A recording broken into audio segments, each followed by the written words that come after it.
A major goal of so many of our electronic designs is to allow our systems to achieve full autonomy. Whether we're looking at creating homes that adapt to our lives on the fly, factories that are fully automated with reduced need for personnel, or self-driving vehicles, user expectations on our system's capabilities continue to rise. While advances in artificial intelligence are a huge part of that, what advances in sensor technology are allowing us to keep up in our next generation of products?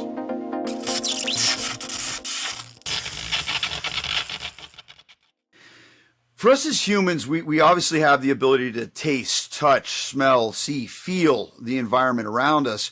But up until recently, it used to be the stuff of science fiction to expect that the electronic designs around us, that the electronics that we as engineers build would have those same capabilities. The reality is that the world today is changing and that it's become much more common for the designs that we're working with, the products we're working with, the robotics and electronics that we're working with to be able to see the environment they're in, sense the temperature of that environment, see the humidity, and make decisions based on what it's seeing, feeling, hearing to react the way that that electronic system is supposed to react. That's been a really exciting thing to see over the course of the last 15, 20 years, and it's something that's only accelerating. Such an important part of that growth in the industry is sensor technology. And so I'm always looking at the latest and greatest in sensor technology and love when I get a chance to speak to experts in this space. And today I get that privilege and want to welcome Steve Robbins, who's a principal field applications engineer at Infineon and an expert in a lot of the sensor technologies that are being developed today. Steve, thanks so much for joining us today on The Current. Oh, thanks, Todd. I really appreciate it and glad to be here. Glad to have you. Glad to have you. And we'll just kind of jump right into it. You know, I've worked with a lot of engineers lately, and I see more and more need for sensors in embedded systems than I ever have before. From your perspective, what do you think is causing this rapid growth in sensor needs in electronic designs? Yeah, and you kind of started to touch on one of those, situational awareness, and that can be a really broad category. So you think about, in a home environment, having robots that are personal assistants, factories, factory automation, dangerous areas where we send in robots to be able to take care of a task. Like, you've probably heard of robots that will do bomb defusing. Right. And so all those have a requirement of situational awareness. And so the better that we can teach the system or give input to the system of what's going on around, the smarter and the better those systems are going to be. Now, of course, AI and machine learning, the advances there are starting to drive more of the demand for these sensors because people are realizing that, hey, if I've got a system that's using machine learning and I want a smarter product or a smarter system, that means I'm going to have to know what's going on. I need a camera or I need some sort of ears, Right. something that can detect gases, sounds. You can actually identify what an object is. Like you think about, say, having microphones and you want to find out, what's around my house. Right. You could say, oh, well, that sound is an airplane. That sound is a vehicle. And we even have customers that are asking about things for things like gunshot detection. Yeah. And that's where having sensors can play a critical role in telling the system what's going on around them. And Right. also, just in general, smart home and smart building performance. That's something that more and more people are getting interested in, especially smart homes. But the performance of those systems can be really improved when you get more sensors and better sensors. There's a term out there called sensor fusion, and Right. so that might be something where, one example for a smart home might be a glass break system. Right. We developed one with our MEMS technology and a pressure sensor. So Mhm. one example would be, there are glass sensors out there. They're Right. primarily audio based. Yep. But what if you drop a plate or a drinking glass in your kitchen? That can set off those types of those alarms. Okay. But Okay. what often happens is that then like when you have somebody trying to break in and you've got a window that's breaking, that also creates a pressure event. So now we can use a pressure sensor along with that microphone, Right. and look at the characteristics of both. Now it's got to make sense too, because a Yeah. pressure event that doesn't make sense for a window break, you can ignore that, and that's where Right. some of the machine learning and the algorithms can come into play, and training it that, well, okay, you did see a pressure event, you did see a microphone, but it wasn't the right kind of sound, or it wasn't the right kind of pressure event. So Right. using that intelligence together in a sensor fusion application can really make the system more robust. And that's important, especially for something like security, where you want to reduce, the false positives. Yeah. You don't want to call the police if there wasn't actually a break-in. Right. Right. So that's a pretty common application uh, when it comes to security. But also smart buildings. Mm. One aspect that Infineon is really involved in is power systems for things like server farms, for instance, and then also HVAC systems. So if you think about HVAC systems, you wouldn't want to run your air conditioning all day long every day if there's nobody there. Right. So smart buildings, you might be able to set a calendar where you have Monday through Friday you're running air conditioning, but what if you have a holiday? And so maybe there's nobody there and somebody forgot to program that holiday into the Right. system, and now you're running that air conditioning system the entire time. And that burns a lot of energy, obviously, for no reason. But Right. if the system's smart and it's detecting, hey, there's people there, or there's no people there, maybe there's only a few people or only in certain parts, sensors can really help, effectively use those systems at the right time and not overuse them. So that's what I mean by energy savings Right. and better Right. use of resources. Right. Right. Another example might be, hotel management. Mhm. Again, HVAC systems when you're not running it when nobody's in the room, but also if you've got human resources and you're limited on the number of people that you have for your cleaning crew, making sure if there's somebody in the room, the system can know that, and now you don't have to send anybody to clean that room at that time. Right. So it Right. just allows for more intelligent management of your resources. Right. Right. Another thing that I'll add is also with the improvement in sensors, and I'm talking about things like lower power, smaller size, lower cost, improved performance. All those are actually opening up new opportunities that weren't there before. Mhm. And what I mean by that are things like wearables. A lot of smartwatches out there are starting to have more Oh and more yeah. sensors in them, but also smart clothing. The smaller size, lower power, lower cost, those consumer oriented types of products, that's where we're really starting to see a lot more demand because of the improvements in those areas for sensing. Right. Right.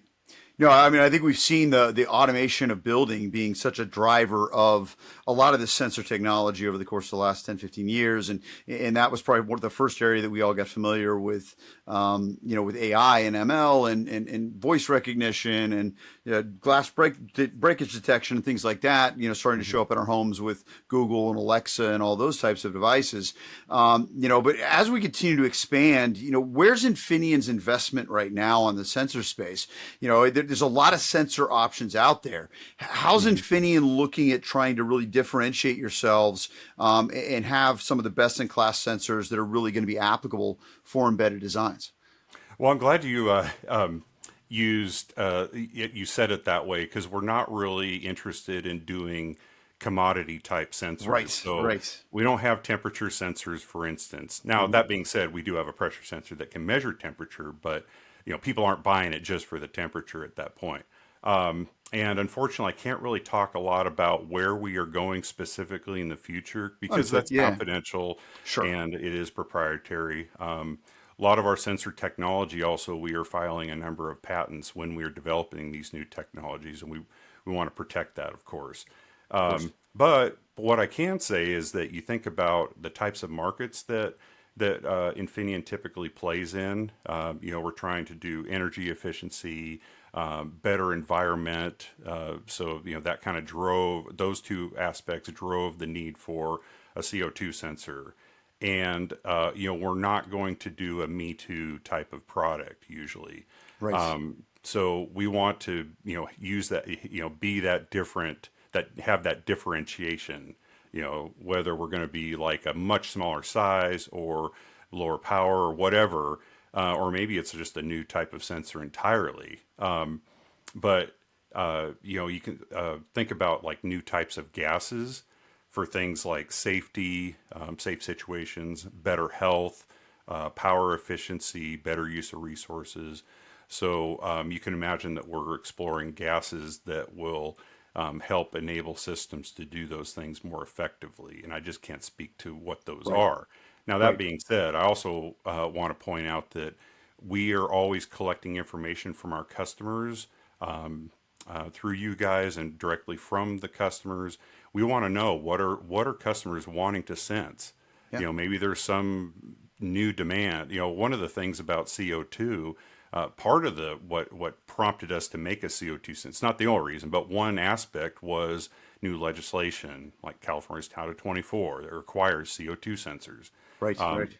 And so if you look at new legislation that's coming out, or maybe there's a new type of gas that regulators are saying, well, we have to be sensing this, et cetera. That would be something that we would be interested in. And I can't Right. always promise that we're going to do that in every situation, but we want to get that input from the markets and consider that when we're Right. developing new Right. types of sensors. Well, I still continue to see Infineon as a sensor leader in the industry, and I Hmm. think exactly your point, because it's not commodity product. You guys Right. are always pushing the envelope, looking for unique applications, and coming up with sensors that don't come from other options out there in the market, which is always Hmm. exciting to see. So I think two calls to action for myself and also the audience watching now. I think we've got to keep an eye on what Infineon's doing. You guys are always going to be the cutting edge of some new stuff, which is always a lot of fun for us Hmm. as engineers to be watching. And then also to the audience, if you've got things that you're looking for, man, I really wish there was something out there that could help me to sense Yeah. this. I think what Steve's saying is, Infinity would love to hear about it. Would love to hear Yeah. what you need and take a look and see if there's something that they can do down the road. And again, feel free to email us at Future Electronics, and we're happy to make some connections there and make sure that information gets out to Infineon. We can Yeah. absolutely make that occur. Yep. So. Just can't no guarantees, but Well, we'll never a guarantee. definitely take the input. Yeah. Important to put that disclaimer Yes. in there for sure. Yeah. But no, absolutely. I mean, but I think it's something that's worth taking a look at. And Yes. I know what I found when we talk with customer engineers that are designing something and have those conversations. It's really amazing how quickly when one engineer tells me, Todd, I wish there was something out there that did this. It seems Hmm. like over the course of the next month, I find 5 other engineers that are looking for the same thing.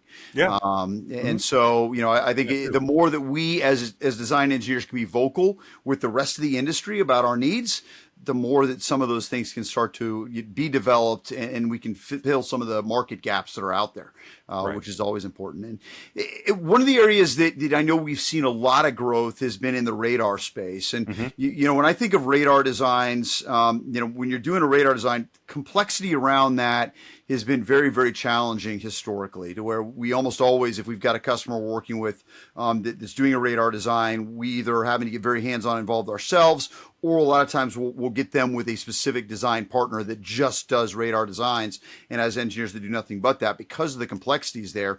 But we've seen a lot more of it happening. We developed our own system recently called the Mousetrap, which is using Infineon's radar sensors that Hmm. does human detection. And again, that's an important thing for the kind of applications you were talking about, where you want to detect people, but you don't want a camera or something like that for Right. privacy issues.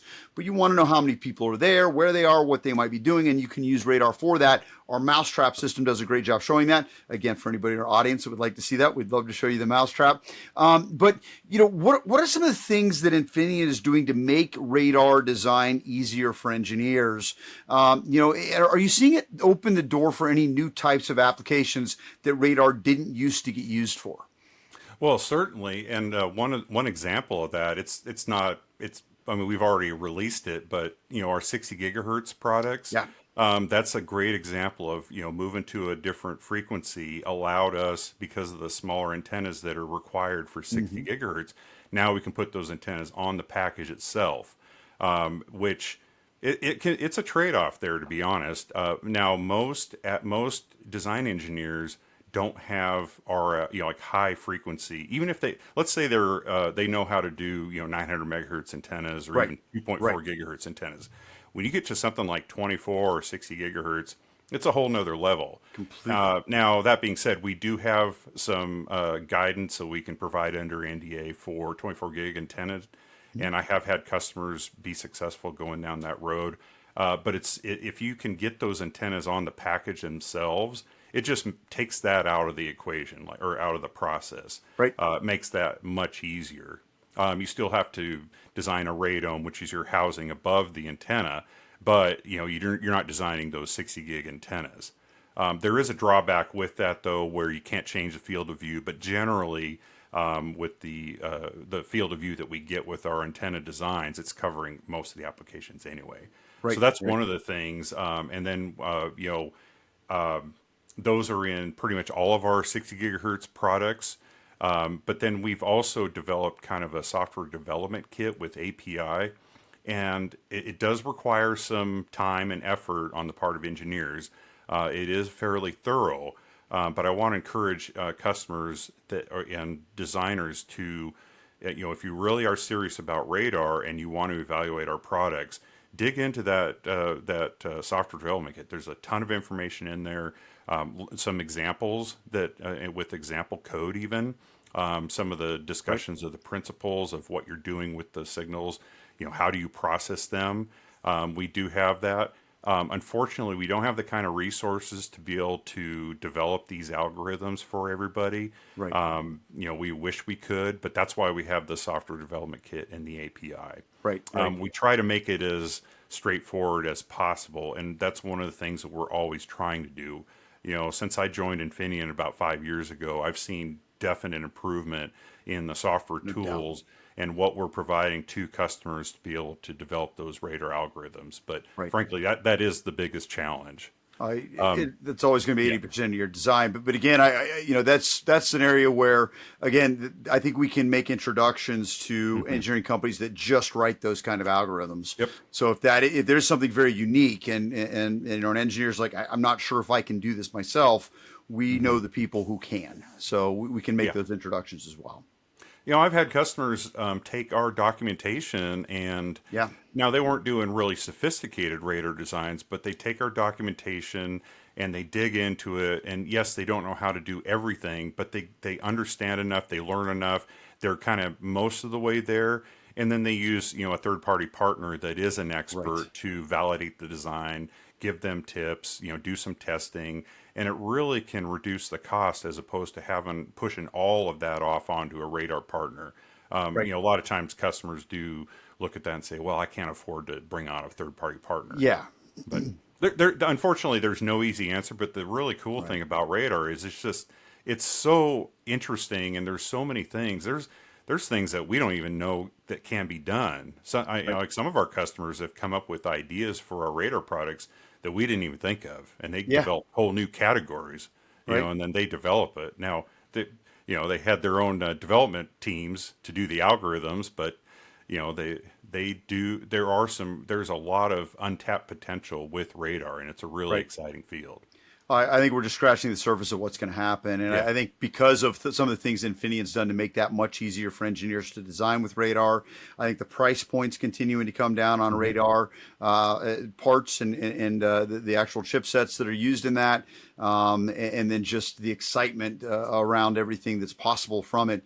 This is going to be a really exciting area to watch over the next few years.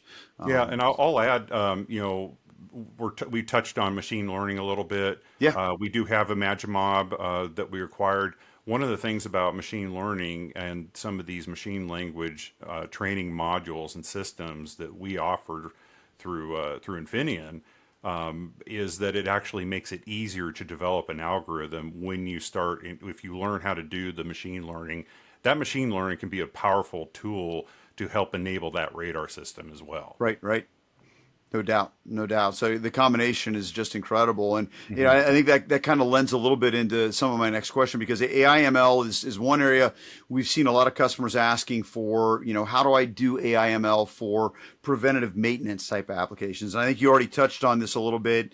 In talking about sensor fusion. where you can take the inputs and the data being collected by multiple sensors to detect an event, or maybe a more complex type of event. What are some of the ways Infineon sensors are helping to enable that when we're looking at preventative maintenance in our designs? And what considerations should engineers take into account when determining how to build that preventative maintenance skill into their product? I'll just correct one term, if you Yeah, don't mind. sure, We please. call it predictive maintenance Okay, because, sure. well, that's a distinction I'd actually like to make here, Yeah, because preventive maintenance is really where you are replacing products, like let's say a motor. You right, know about how long that motor is going to last, and typically they fail, let's say 5 years. And so maybe, right at that 5 years, even if the motor's still working, you replace it. And that's preventive maintenance. You're preventing that system right, from going down at a time when it's going to be really expensive right. to fix it. However, predictive maintenance is using the machine learning algorithm, and it's using sensors to detect anomalies before it fails. So you might get vibrations, you might get bearing noise that shows up right before it fails. And if you can characterize these key components of your system, like a motor. Motor is like the best example because there's lots of different things you can monitor. You can monitor the current, the vibration, the sounds of it, Right. all these different aspects of a motor. And if you characterize it properly, you can and know what the lifetime of that motor is. The better you can understand that, and then the better you can design your system to be able to monitor that motor. And then through machine learning, you're actually predicting how much life is Okay. left in that motor. So Right. that's Okay. that's why we actually Great call it more like, distinction. Yeah. yeah. Okay. Okay. But Very, very important. understand, basically, to answer your point, understanding the fundamental characteristics of each component. What are the common failure modes? Right. And that's going to be really important for designing a system. And HVAC is a really common use for this Absolutely. predictive maintenance type solution. Right. And then learning more about how you can use the machine learning tools and models. And the initial model training is actually, it's not the better you can train it initially, and the more data you can feed it in the beginning, the better it's going to be from the start. But the nice thing about those types of systems is that they'll continue to learn as you come up with additional anomalies in the future. Right. Right. They get better and better. Right. Right.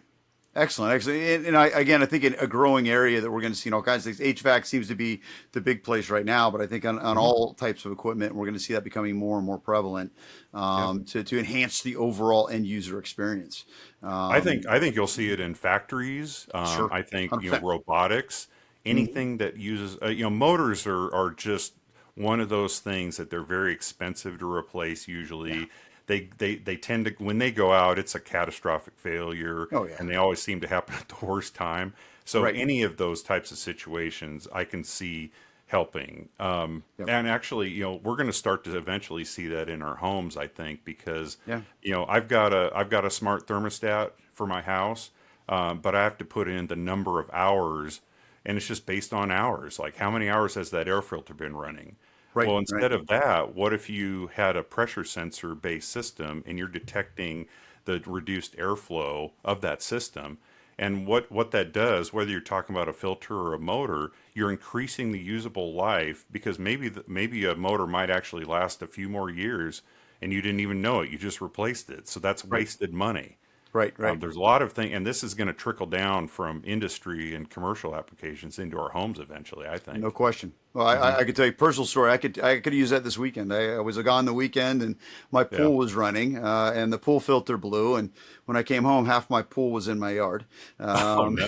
so would have been nice if someone could have told me Well, yeah. beforehand that filter was about to go. Yep. So Exactly. That's a great example right yeah, there. yeah. So I mean, it's all that kind of stuff I think that we would all benefit from and can do over time. So, Hmm. but definitely exciting new things that we'll get a chance to all work on as engineers. So, in speaking of that, an expansion of where we see sensors and where we're using Hmm. sensors. Obviously you run into, like me, a lot of customers out there. Any areas that you're seeing that you're really excited about there, maybe, that you can speak to, obviously, Right. Right. but are right there and really exciting you about the future of where sensors are going? Any new cool applications you've seen?